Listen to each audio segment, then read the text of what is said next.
Los antibióticos tienen muchas formas de combatir una enfermedad infecciosa, especialmente al causante de esa patología.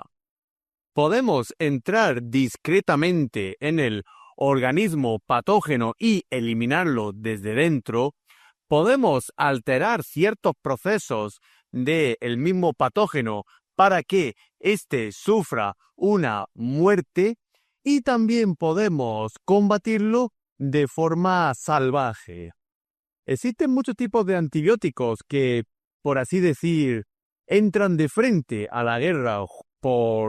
en contra de una enfermedad. Es el caso, por ejemplo, de los glucopéptidos, como la teicoplanina y la vancomicina. Antibióticos que, dentro del grupo de los glucopéptidos, están considerados de los más bestias existentes, ya que, aunque solamente tienen una acción contra las bacterias y los microorganismos de tipo procariotas que sean de las cepas gram positivas,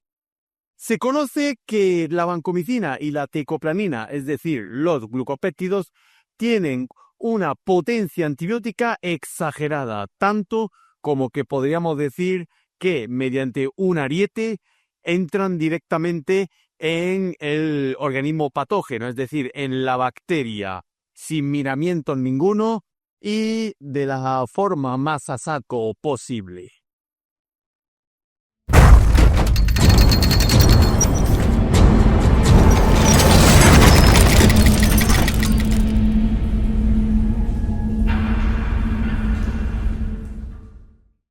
La vancomicina es un fármaco que pertenece a la familia de los antibióticos y dentro de los mismos se incluye en el grupo de los glucopéptidos, junto con semejantes como por ejemplo la bleomicina y la teicoplanina. La vancomicina es un antibiótico natural que se sintetiza por los microorganismos de tipo procariotas que pertenecen a la familia de los nocardis. Y en el ámbito farmacéutico y sanitario podemos encontrar la vancomicina bajo su propio nombre genérico. También decir que la vancomicina, a pesar de que se descubrió poco después de la segunda mitad o a principio de la segunda mitad del siglo XX, es un fármaco antibiótico que se utiliza de forma muy cautelosa, ya que es uno de los antibióticos más potentes que existe, y para evitar o favorecer la aparición de resistencias procariotas, solamente se utiliza en casos muy específicos. Tenemos también que saber que la vancomicina, al igual que la teicoplanina, es un glucopéptido, un antibiótico de tipo glucopéptido bastante grande y solamente lo podemos utilizar en situaciones muy determinadas.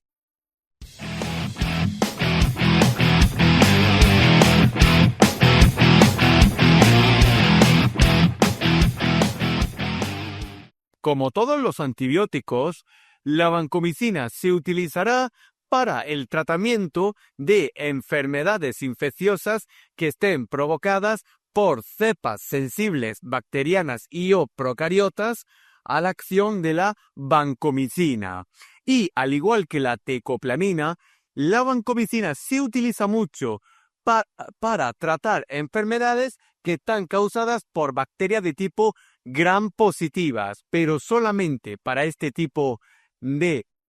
patógenos procariotas, ya que para las bacterias de tipo gram negativas, al igual que la teicoplanina, la molécula de la vancomicina es muy grande y no puede acceder ni puede unirse a la pared celular de los microorganismos gram negativos, por lo cual solamente se utilizará la vancomicina para el tratamiento de enfermedades de infecciones bacterianas que están causadas por cepas de tipo gram positivas.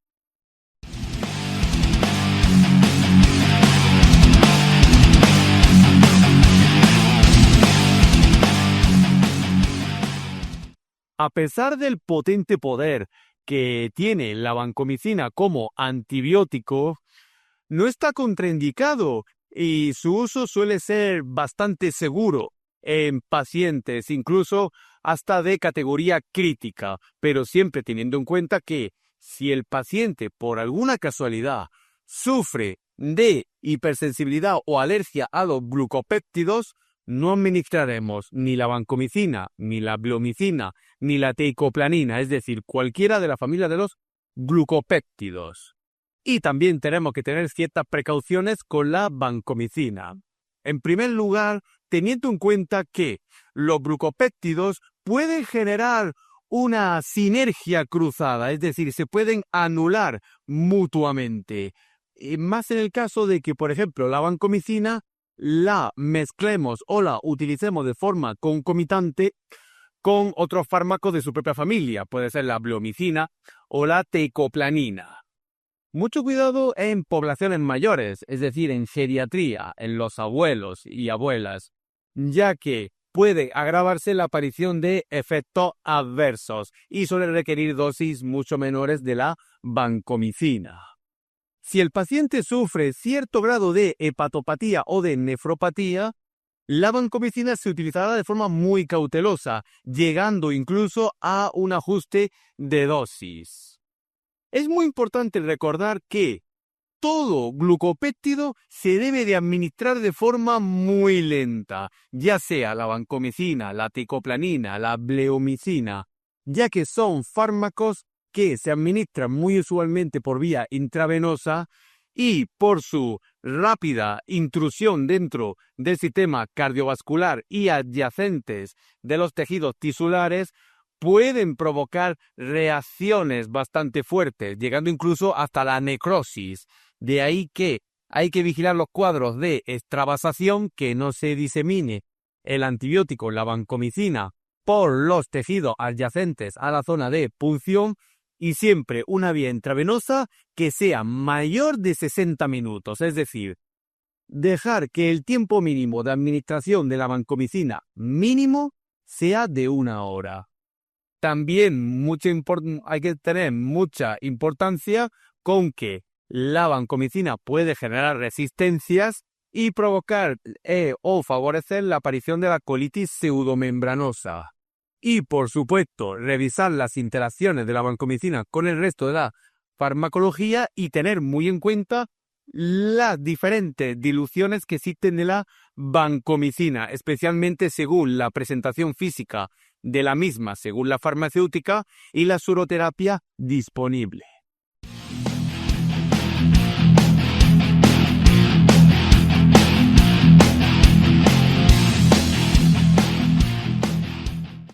El mecanismo de acción de la vancomicina es absolutamente idéntico al resto de su familia, es decir, de los glucopéptidos como la bleomicina o la teicoplanina.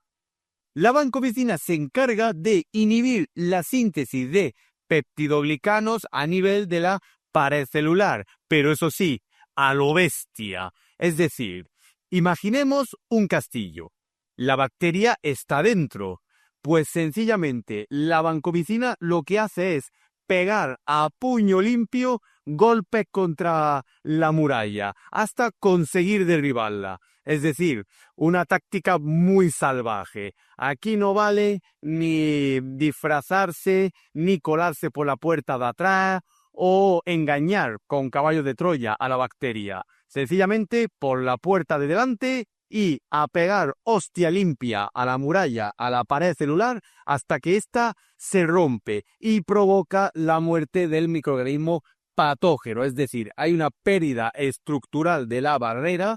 y una lisis procariota. Pero eso sí, esta técnica solamente funciona en aquellos microorganismos procariotas de tipo gram positivos, es decir, patógenos procariotas que se rodean de múltiples capas de pared celular, pero eso sí, todas idénticas, e ir rompiéndolas una por una. Mientras que recordamos que las cepas procariotas de tipo gram negativas, en vez de tener cientos y cientos de capas en su pared celular, lo que tienen son pocas capas, pero con una distribución muy aleatoria de sus componentes, lo cual puede dificultar en gran medida el acceso de la vancomicina, la cual directamente entra a lo salvaje.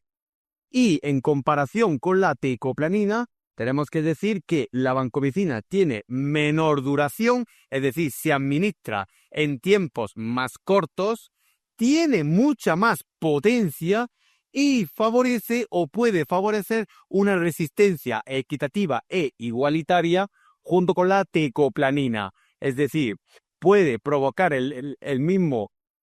riesgo de resistencia procariota que su semejante.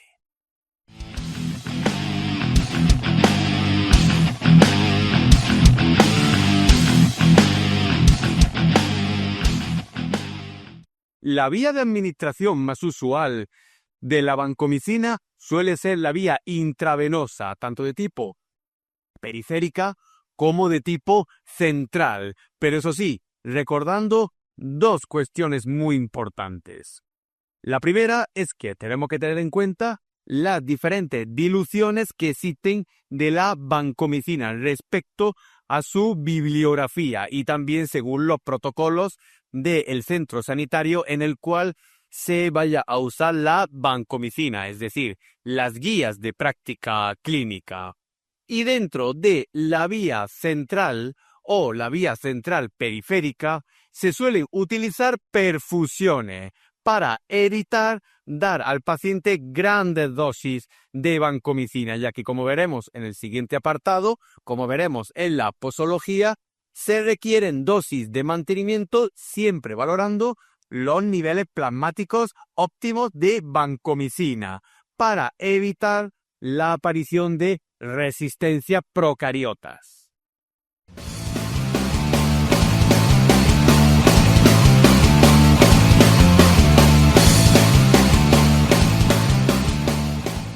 La posología más habitual de la vancomicina suele ser bastante variada, pero se acoge a ciertas condiciones que debemos de tener muy en cuenta. Antes no lo hemos dicho en el apartado anterior, es decir, en la vía de administración, pero es importante recordar que la vancomicina también la podemos encontrar para su administración de forma enteral, es decir, por vía oral, pero su absorción a nivel gastrointestinal es muy baja, por no decir casi nula, debido al gran peso molecular que tiene la vancomicina en su estructura bioquímica. Posee una muy pequeña absorción, por lo cual se requiere mejor la vía intravenosa. Para infecciones, especialmente en el ámbito gastrointestinal, donde podemos utilizar la vía oral, podemos utilizar 500 miligramos cada 6 horas o duplicar esta dosis, pero esparciendo el tiempo, 1 gramo cada 12 horas. Y si utilizamos la vía intravenosa periférica y o central, tendremos que utilizar las bibliografías de perfusiones que hay disponibles en la guía de práctica clínica sobre la vancomicina. Por ejemplo, teniendo en cuenta que algunos centros, como por ejemplo en los que yo he prestado servicios, se suele diluir medio gramo, es decir, 500 miligramos de vancomicina en 250 mililitros de suero salino fisiológico. Y si es una dosis mayor, por ejemplo, 1 gramo de vancomicina, se administraría o se diluiría en 1 litro, es decir, 1000 mililitros de suero salino fisiológico, pero la dosis mínima, que suele ser de 500 miligramos, se suele diluir en 500 mililitros o incluso, mejor dicho, en 250, pero intentar no bajar de esa dosis de dilución. Y, por supuesto, tanto antes de administrar la vancomicina como después de administrarla al cabo de 1 hora, muy importante tener en cuenta el tiempo de administración de la vancomicina, que suele ser superior a 60 minutos, a 1 hora. Si el facultativo lo ve adecuado o el cuadro facultativo lo ve adecuado, se tienen que valorar los niveles plasmáticos de vancomicina para saber si esta es efectiva o no es efectiva y está favoreciendo la aparición de resistencia. Normalmente el valor óptimo de vancomicina suele estar entre los 20 a 25 miligramos por litro sanguíneo. Y de ahí, si nos encontramos en este rango, iremos administrando una dosis de mantenimiento para el paciente, pero siempre teniendo en cuenta la biografía de perfusiones de la vancomicina y valorar los niveles plasmáticos si el cuadro especialista facultativo lo ve conveniente.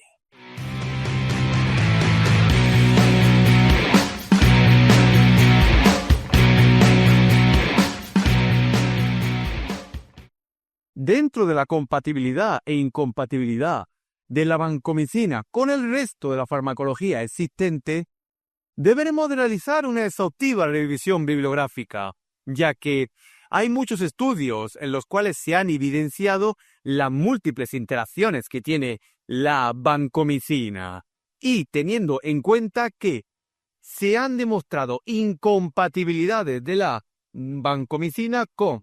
barbitúricos, con los corticosteroides, con las heparinas de bajo peso molecular y con el bicarbonato sódico, por lo cual estas sustancias, estos fármacos, no los administraremos a la vez ni en la disolución ni en terapia CELI con la vancomicina. Y dentro de las interacciones tenemos que saber que la vancomicina tiene interacción positiva, es decir, sinergia y potenciación de los efectos terapéuticos mutuos con los anestésicos, especialmente de tipo inhalados, el sevoflurano, el isoflurano, el desflurano,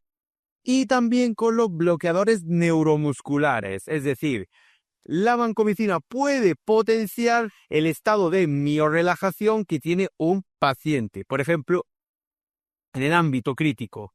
Y también tiene sinergia con su propia familia, es decir, con los glucopéptidos, la bleomicina, la teicoplanina, donde pueden existir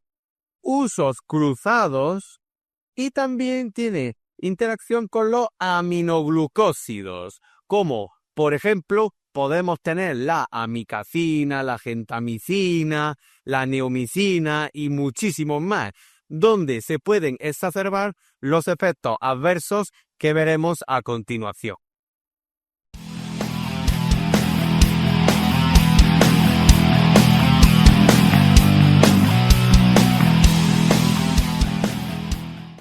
Que la vancomicina no esté contraindicada en la gran mayoría de los pacientes no significa que debamos obviar los efectos adversos que se pueden derivar de su administración en un paciente, siendo el colectivo más susceptible a la aparición de efectos adversos de la vancomicina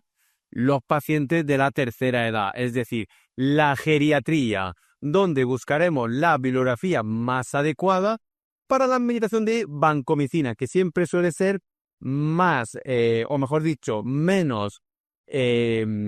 digamos, la vancomicina se administra con menor posología que los colectivos normales, es decir, adultos o incluso en pediatría. Algunos de los efectos adversos más pronunciados de la vancomicina suelen ser la aparición de toxicidad óptica y nefrológica, es decir, toxicidad en el sistema acústico y en el sistema renal, especialmente si se administra con fármacos que ya de por sí tienen un carácter ototóxico y nefrotóxico, como por ejemplo los aminoglucósidos, como hemos mencionado anteriormente. También puede provocar dispepsia y dolor. Y especialmente el principal efecto adverso que tiene la vancomicina es la aparición de flebitis y extravasaciones. ¿Qué quiere decir? Que la vancomicina se disperse y se disemine por la zona adyacente a la punción, lo cual que conlleva que la vancomicina puede provocar reacciones bastante potentes en las zonas tisulares, lo cual puede llevar incluso a la aparición de necrosis o muerte de los tejidos adyacentes, y también puede provocar vasculitis, por lo cual un paciente que esté en tratamiento con la vancomicina se suele requerir que la terapia sea corta, es decir, como mucho 7 días. Y si puede ser cambiando de vena o cambiando de vía para no agravar más el estado de la zona donde se está administrando la vancomicina, especialmente si es por vía periférica.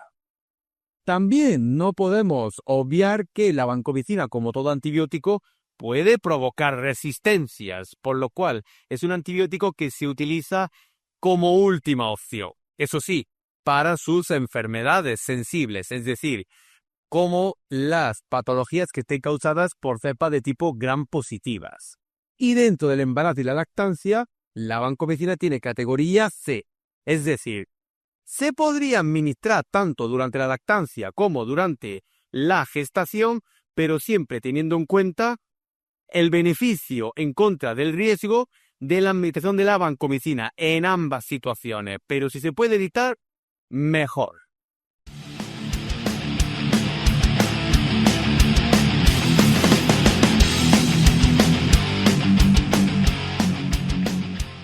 Por último, nos queda decir ciertas cuestiones respecto a la vancomicina. En primer lugar, decir que la vancomicina, dentro de los ámbitos de dialización y técnicas continuas de reemplazo renal, se ha demostrado que es una sustancia que se dializa de forma parcial. Es decir, por técnicas convencionales de diálisis no se dializa, pero por otras técnicas, como por ejemplo la hemofiltración venovenosa y la hemodiafiltración venovenosa continua, sí se ha demostrado que la vancomicina se puede dializar. Y usualmente suele requerir un ajuste de dosis en pacientes con daño renal, y no solamente en ellos, sino también en colectivos vulnerables, como por ejemplo en la geriatría. Siempre tenemos que tener en cuenta que la vancomicina hay que revisar la bibliografía de perfusiones y de administración de la misma según la guía de la práctica clínica.